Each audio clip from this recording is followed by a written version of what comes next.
Aku dulu sering banget ngebanding-bandingin diri aku sama yang lain. Siapa aja, bisa orang terdekat aku, teman lama aku, atau bahkan orang lain yang gak aku kenal. Segala hal bisa jadi perbandingan untuk aku. Dari segi kecantikan, prestasi, kekayaan, dan yang lainnya. Rasanya orang lain selalu terlihat lebih unggul daripada aku. Kayak, kok orang bisa ya secantik itu? Aku kenapa gak seputih mereka?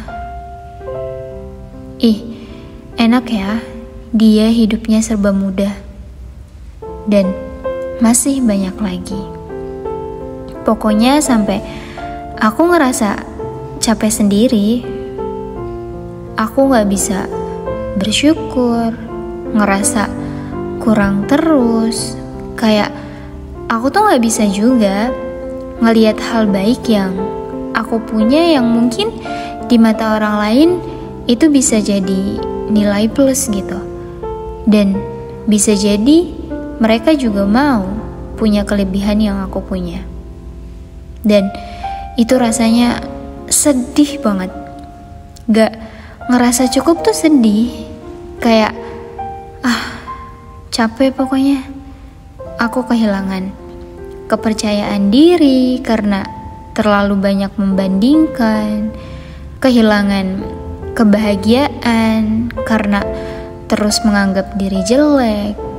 Terlalu fokus orang lain dan mencari kesalahan diri sendiri sampai lupa kalau aku juga punya kelebihan. Dulu aku banyak mindernya, banyak insecure-nya, sampai orang lain tuh capek gitu ngadepin aku yang terus ngerasa insecure. Ngasih tahu aku kalau aku tuh gak sejelek itu, gak seburuk itu gitu. Mereka sampai yang ngeyakinin terus kalau aku tuh worth it. Kayaknya mereka secapek itu deh nyadarin aku. Maaf ya teman-teman, kalau kalian lihat video ini, aku mau terima kasih banyak banget untuk kalian yang udah seberusaha itu untuk ngembaliin kepercayaan diri aku. Udah se-effort itu untuk aku. Kalian terbaik pokoknya. Belum lagi, dulu tuh aku ngerasa kalah terus.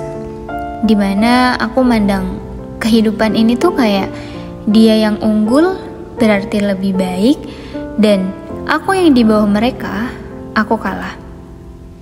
Padahal gak selalu kayak gitu sih. Setiap orang kan punya takarannya masing-masing. Hidup itu juga bukan tentang menang dan kalah, tapi tentang bertahan dan belajar. Ya, karena dulu aku terlalu memandang hidup itu kayak ajang perlombaan yang aku gak boleh kalah dan ketinggalan. Aku harus menang atau ya sama yang lain. Jadi aku seberusaha mungkin untuk terus ada di posisi atas dan sama yang lain. Sampai itu tuh jadi tekanan tersendiri untuk aku. Sebenarnya orang lain biasa aja. Orang lain juga gak ada yang terus terang untuk ngajak bersaing gitu. Akunya sendiri yang berlebihan. Akunya yang pasang standar menang dan kalah, overthinking, dan akhirnya ngerasa down sendiri. Aku benar-benar terjebak di lingkaran mindset yang keliru. Padahal aku tahu bahwa setiap manusia punya kekurangan yang juga dilapisi dengan kelebihan. Tapi aku nggak sadarin itu dulu. Aku cuma bisa lihat hal yang kurang di diri aku dan ngebandingin sama kelebihannya mereka. Yang harusnya gak boleh. Kalau mau dibandingin ya kekurangan sama kekurangan dan kelebihan sama kelebihan. Itu baru adil. Rasanya nguras tenaga banget untuk terus ada di posisi itu dulu. Sampai akhirnya aku berpikir karena udah terlalu melelahkan ya waktu itu, aku tanya ke diri aku, kenapa juga ya aku bersikeras untuk ngalahin mereka? Kenapa ya aku harus unggul sama kayak mereka? Apa untungnya? Dan kenapa aku harus menjadikan standar cantik itu harus putih, punya hidung yang mancung, punya pipi yang tirus, atau segala sesuatu yang ternilai dari bentuk fisik?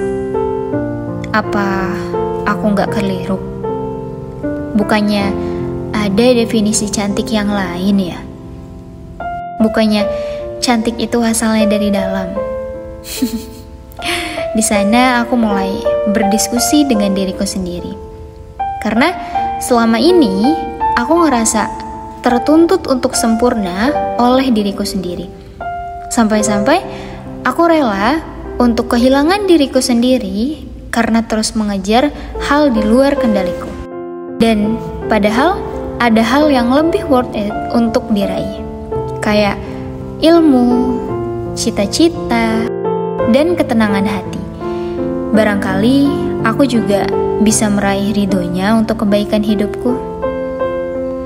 Kayak yang pernah aku temuin penggalan kalimat yang muncul di FYP aku, yang menurut aku itu deep banget dan ngebuka sudut pandang aku yang baru. Katanya gini, ketika kamu memilih terlibat dalam perang cantik, ada jutaan perempuan di sana yang ngelakuin hal yang sama. Kayak, iya ya, kenapa aku gak mencoba untuk berbeda? Kalau kata Raditya Dika, jangan jadi yang paling bagus, tapi jadilah yang paling berbeda dari orang lain. Karena unik itu mahal menurutku. Dan lanjutan kalimat sebelumnya kayak gini, berperanglah dalam hal ilmu, dalam berkarya, dalam hal-hal lain yang jauh lebih esensial untuk dipertahankan hingga mati. Karena emang benar, untuk bertahan hidup itu gak cukup sekedar cantik. Kayak, wah, aku tuh langsung, terus selama ini apa yang aku cari? Apa yang aku kejar? Kayak, ya ampun, aku salah kompetisi. Harusnya aku cukup bersaing sama diriku sendiri, jangan sama yang lain. Karena itu bukan persaingan yang seimbang. Allah kasih kita anugerah yang berbeda, takaran nikmat yang juga beda-beda. Kayak gak bisa untuk dijadikan persaingan. Wah, udah puter arah. Aku gak boleh kayak gini terus. Pokoknya kelelahan sendiri waktu itu. Rasanya kayak ngejar sesuatu yang terus lari gitu. Apalagi ini hal-hal dunia yang gak akan ada habisnya. Bakal selalu ada yang lebih cantik, lebih kaya, lebih pinter. Itu bakal terus ada. Jadi pokoknya aku di sana ngerubah mindset aku untuk fokus ke diri sendiri. Jangan terlalu banyak membandingkan. Ini bukan tentang menang kalah, tapi tentang hidup dengan damai. Kalau aku ngebanding-bandingin diri terus sama yang lain, itu sama halnya aku ngubur kebahagiaan diri aku lebih dalam dan sulit untuk diraih. Sama halnya aku ngerawat luka untuk terus tumbuh dan hidup. Gak boleh, aku sayang aku. Walaupun emang susah untuk benar-benar gak insecure sama suatu hal, walaupun aku ngerasa pede sekarang, belum tentu nanti juga. Kayak pasti bakal ada momen insecure-nya. Dan aku gak mau terlalu keras juga sih sama diri sendiri untuk gak boleh insecure sama sekali, aku tetap ngebiarin perasaan itu hadir, tapi dengan tanggapan yang lebih positif kalau sekarang. Kayak kalau dulu ngelihat orang lain lebih cantik atau lebih pinter, aku insecure dan milih untuk mundur. Tapi kalau sekarang, misalkan ketemu sama orang yang lebih dari aku, sebisa mungkin aku nggak ngejadiin ini sebagai ajang persaingan, dan terus ada di posisi yang tepat, jadi diri sendiri dan bersyukur. Kalau muncul perasaan insecure, aku stop diri aku sebentar, kenali perasaan insecure aku asalnya dari mana, karena apa, dan waktu udah tahu, aku coba berdamai dengan perasaan itu. Aku kasih semangat diri aku dan ngejadiin itu sebagai motivasi. Sekarang, kalau ngeliat orang lain yang lebih dari aku, rasanya gak apa-apa. Karena aku percaya, lebihnya mereka itu gak ngartiin kalau aku kurang dan gak bernilai. Aku tetap bernilai dengan apa adanya aku. Aku punya hal positif yang mungkin orang lain gak punya. Begitupun orang lain. Lagi pula, untuk apa terus berlomba? Kalau pada akhirnya kita tetap jalan di jalan kita masing-masing kok. Bersaing dalam hal duniawi untuk apa? Validasi dan pengakuan. Aku rasa itu nggak lebih dari racun yang akan mengikis kebahagiaan hidup kita secara perlahan. Lagi pula, kita punya Allah yang akan selalu terima apapun keadaan kita, yang gak ngelihat fisik kita, gak ngelihat pencapaian kita, dan lagi pula kita insan yang berbeda. Of course, hasilnya juga berbeda. Ternyata lewat kisah ini tuh aku sadar, dulu aku terlalu mengkritisi fisik yang udah jelas bukan kehendak aku, bahkan sangat di luar kendaliku. Aku insecure pada hal-hal yang udah jadi ketetapannya. Maaf ya Allah, sebenarnya insecureku bukan karena salahmu, bukan karena ada yang salah di tubuh aku, di wajah aku, di berat badanku. Tapi semua ini terletak di mindset dan kurangnya rasa syukurku.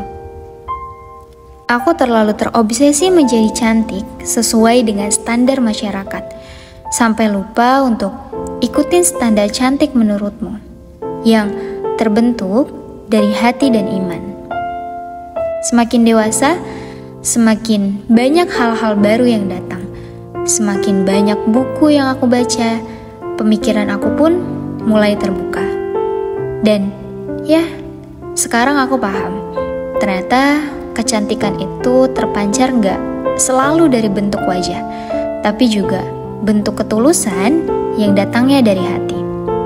Gimana dia bertutur kata, dia bergaul, gimana dia mengontrol ego dan emosinya, gimana dia tetap tenang dan menjadi dirinya sendiri walaupun menghadapi banyak kesulitan. Itulah definisi cantik menurutku saat ini. Dan dengan adanya pemikiran kayak gini, aku bisa lebih damai menjalani hari, gak takut orang lain nilai apa, dan lebih nyaman jadi apa adanya aku. Gak lagi berusaha untuk jadi orang lain, balap-balapan cantik. Sekarang cuma fokus ke titik perbaikan ilmu dan etika. Lebih fokus ke usaha dan evaluasi. Kalau gagal gak apa-apa, kalau gak sama-sama yang lain gak apa-apa. Yang penting udah jadi diri sendiri, udah berusaha. Dan bisa dibilang ya, sekarang pun aku masih insecure, tapi insecureku udah bukan lagi soal fisik dan materi duniawi, tapi lebih ke mereka-mereka yang bisa terus sabar waktu dapat ujian bertubi-tubi. Dia yang bisa tetap lemah lembut walaupun dijahati orang lain, dia yang gampang untuk maafin seseorang padahal dia sangat terluka, dan segala sesuatu yang asalnya dari hati. Mungkin kamu punya definisi cantik sendiri? Share di kolom komentar, oke? Aku mau tahu keunikan dari masing-masing kita ngertiin cantik itu apa. Kita diskusi sama-sama di sana ya. Videoku kali ini cukup sampai di sini. Ingat ya, insecure itu boleh, tapi hadapi itu dengan tenang dan positif. Insecure nggak selalu buruk kok, selagi ditanggapi dengan cara yang tepat. And yeah, see you in the next video. Assalamualaikum.